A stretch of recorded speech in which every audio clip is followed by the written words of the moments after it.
Yo, what's up guys? So today we're showing off something I didn't think we would ever see come back into the game, and that is our boy Buster Blader. Today we're going to be showing off a 2020 build of Buster Blader, and if you're excited to see our boy come back, drop a like on this video. But anyways, this is going to be an actually pretty decent deck. It's going to A, have consistency, B, completely lock your opponent out of playing Yu-Gi-Oh, shutting down all of their monster effects, plus we'll be able to also follow up with additional negation. So just in case they happen to have Lightning Storm, we'll be able to disrupt that. Now, even though one of the opponents you guys will see in a moment will have Nibiru getting rid of multiple monsters, we're still going to be able to come through with this deck. So the deck's pretty easy for consistency. All you need to do is basically have access to a Soul, which is pretty easy in a Soul variant deck. But on top of that, you happen to have the combo of Buster Dragon plus Buster Blader, the Dragon Destroyer Swordsman. These two cards make it so your opponent, this card makes it so everything they have is dragon. This makes it so all dragons go to defense and it negates their effects. What's interesting with this guy playing Guru Control, he activates there can only be one, but we've got a dragon, we've got a warrior, we've got an aqua, we've got a pyro, and a machine. Like, this card, it doesn't really matter at all, which is quite cool with this version of the deck. Heck, you could even play this in here, but nonetheless, it doesn't matter because you're shutting them down already with just these two cards. Now again, you can follow up with extra negation with Dawn Dragster and also the Savage Dragon, which, have you guys seen the price of Savage Dragon? It is absolutely savage. Nonetheless, this makes it so your opponent cannot play. But I know some of you guys are thinking, well, the guy didn't have any hand traps. Alright, don't worry. We'll show it off in this duel over here.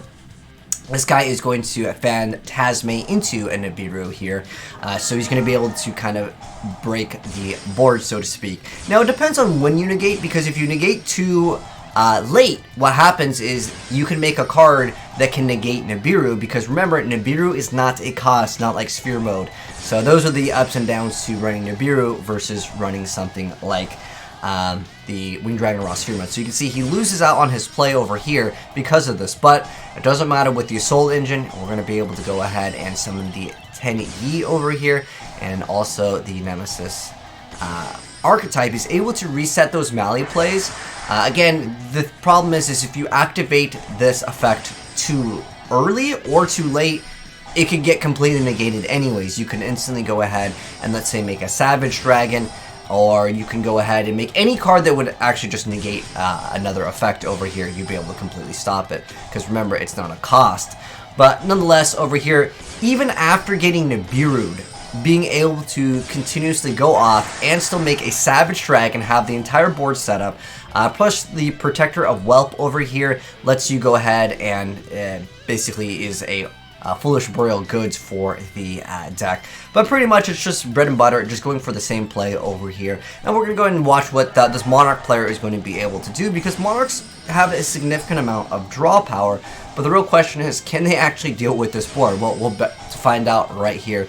But I'm actually really excited to see Buster Blader in a deck, because normally Buster Blader, it's one of those like fan favorites. It's like Dark Magician or even like Blue Eyes, but Buster Blader really got no new support recently to make them any better for themselves. But the Nemesis archetype and a Soul just really helps out the Warriors. I mean, technically you can add this card to your hand, but it really comes down to being able to utilize this as a dragon monster. And there's another thing I want to mention. If your opponent happens to be going first, Destruction Swordsman Fusion lets you use monsters from your hand or either side of the field as fusion material. So potentially, you could use your opponent's stuff as fusion material, which is Buster Blader. Mostly it's the dragon type monster. No one's going to be like, I'm going to summon Buster Blader. Although that would be pretty hype if you matched up against them. But over here, we can go ahead and see him also equip the Protector. Well, not that it really matters too much, but nonetheless, might as well go ahead and equip it. But yeah, it's just this two-card combo, stops your opponent from being able to play Yu-Gi-Oh! And then you either Dawn Dragster or Savage Dragon to have additional protection to these two cards. Because once you make this, all of your opponent's monsters, they can't do anything. But he's able to cycle through some cards.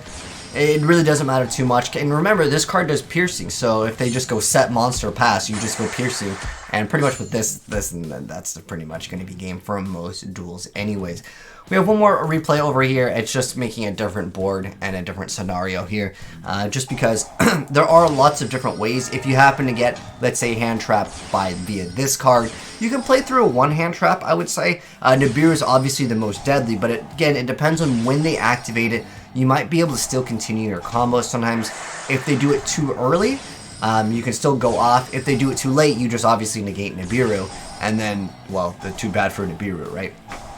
But nonetheless, sorry, Yugioh going to be coming out and give you that additional summon, plus boosting up everything is kind of nice, because this card doesn't have the greatest of stats, but it doesn't really matter too much, because everything will be in defense mode in the first place. But again, you go for the Whelp foolishes this, and then this card, you can send one card from your hand to the graveyard, and then add this card back, which is usually going to be Buster Blade, and you can just spell summon Buster Blader for free with the Buster Dragon. So there's not really anything that you need to open up with, because everything searches out everything.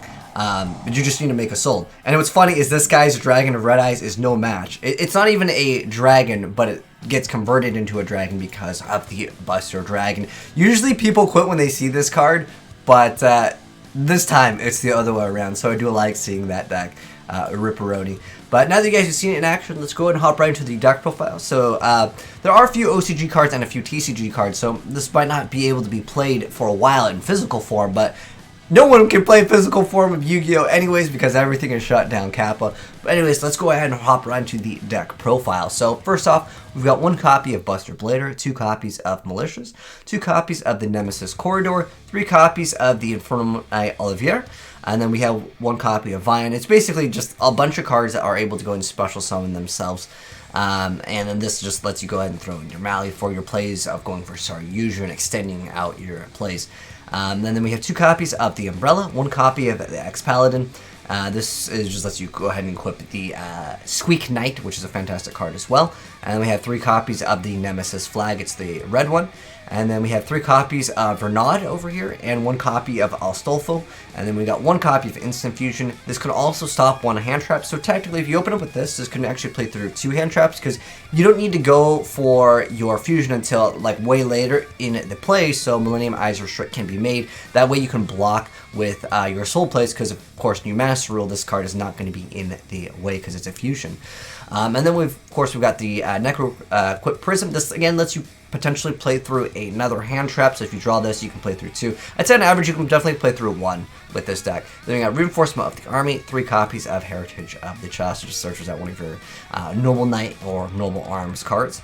And then we have Monster Reborn, we have the World Legacy Succession, 2 copies of Called by the Grave to stop your opponent's hand traps, and then Destruction, Swordsman Fusion. This card is actually searchable from the Whelp, because if this card's Link Summon, you get to just send 1 to the graveyard, and then this one just lets you go ahead and get rid of 1 card in your hand, which you'll have a bunch of extra free cards that you can't use or effects of because you already went through them with the Nemesis archetype.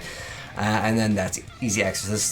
This is again playing through another hand trap, negation, or like you can play through something. And then DDR, again, it can kind of do that, but it's also for the equips that are required for, of course, your soul plays. So we have DDR, Divine Sword, Phoenix Blade, Living Fossil, and Formidable Arms, Durandal. And then the Overdone Burial over here. Again, most of these can let you, this and this can let you play through another hand trap. And then we have, of course, the fusion monster that makes everything possible. The Buster Blader, the Dragon Destroyer Swordsman. Carbonal Warrior, it's another warrior. It just helps you make a soul in case, like, you summon this, it gets stopped, then you can go ahead and, you know, instant fusion, go for this, or whatever gets stopped here. If Squeak Knight gets ruined for whatever reason, most people don't know about this card, but basically, it's just if it's equipped, you just special summon. It allows for 1 card of soul plays. And then Millennium Eyes Restrict, and then Savage Dragon, of course, and then we got Buster Dragon, the Dawn Dragster.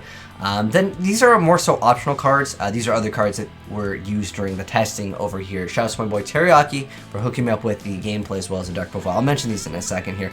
Technically, you can lock your opponent out of the extra deck too. I'm thinking a lot of people probably saw this video thinking it was going to be a Dragon Buster Destruction Sword where you're locking your opponent out of the extra deck, but this just stops all monster effects like completely, and then you have another spell and trap negation with Savage Dragon or Dawn Dragster, so it really helps out if they happen to have an out. But anyways, I'd say this is not super important. I'm going to move the cards down here that I would say are not super important. These cards do come up once in a while, but you do have a little bit of room in the extra deck. But anyways, Dawn Dragster, Sorry Unicorn Phoenix, Sold, Nightmare Cerberus, and then Whelp, Protector Whelp over here again that lets you foolish the card. I think 2 of Soul could be an excellent addition to this deck. I feel like if you get your plays off, you're pretty much good to go. But what I do like with this, the Boral Sword, I don't really think you need Appaloosa because you already negate everything inherently with your combo. Although with follow-up plays with the Nemesis, you can still definitely make this, but the follow-up play with this should just probably be used for Boral Sword and just going for game. At least that's how I feel. So if I was to consider one of these cards a little bit better than the other, because again, these can be nice, but I just feel like the Boral Sword just has the best utility because, again, if they somehow break your board, the Nemesis and Mali engine lets you go right back into that and you'll be good to go. And then this could be a card you can actually search out for follow-up plays. Again, it's pretty much unnecessary at the end of the day. Then this card locks your opponent out. But if you get your combo, you're locking them out of all monster effects. Why just stop them from going from the extra deck when you can just stop everything in general, right? Then we have the Rhino Saber over here. So this is a newer card, but you can discard any number of cards and it gains 700 attack for each card discarded. And at the end of the battle phase, if this card battle, you can send this card to the graveyard to special summon any number of monsters from your graveyard except for itself, whose total level equals 7, but negate their effects. But all you do is you bring up a bunch of small monsters, then obviously from there, you're A-okay to go because there's a lot of level 1s and you can go ahead and link up with that ability. And then we got Halki and then Emblem. Oh, this is just for more Buster Blader searchability because this card you sometimes might need to go ahead and add via the effect, but technically you can add it with the soul. But remember, the soul does have that downside of not being able to special summon that monster anyways. But nonetheless, that is the deck profile for the Buster Blader deck variant in 2020 with, of course, the Ultimate Lockdown. These two cards are quite nasty to run into unless they have like Dark Ruler normal. Wait, it doesn't. I gotta double check on this. Yeah, it negates the effects, not activated effects, because these would technically just be continuous anyways. But nonetheless, that's the deck profile, guys. Hopefully you enjoyed the video. If you did, drop a like on it. If you're new here, guys, make sure you guys subscribe, turn on the bell so you don't miss out on cool stuff like Buster Blader in 2020. If you guys want to send me any replays, just like my boy Teriyaki, once again, shouts to him for building this really cool deck. Send it into AzneyesReplays@gmail.com attached to the YRP file. It might be featured on the channel. But thanks for tuning, guys, and I'll catch you next vid. I'm signing out. Peace.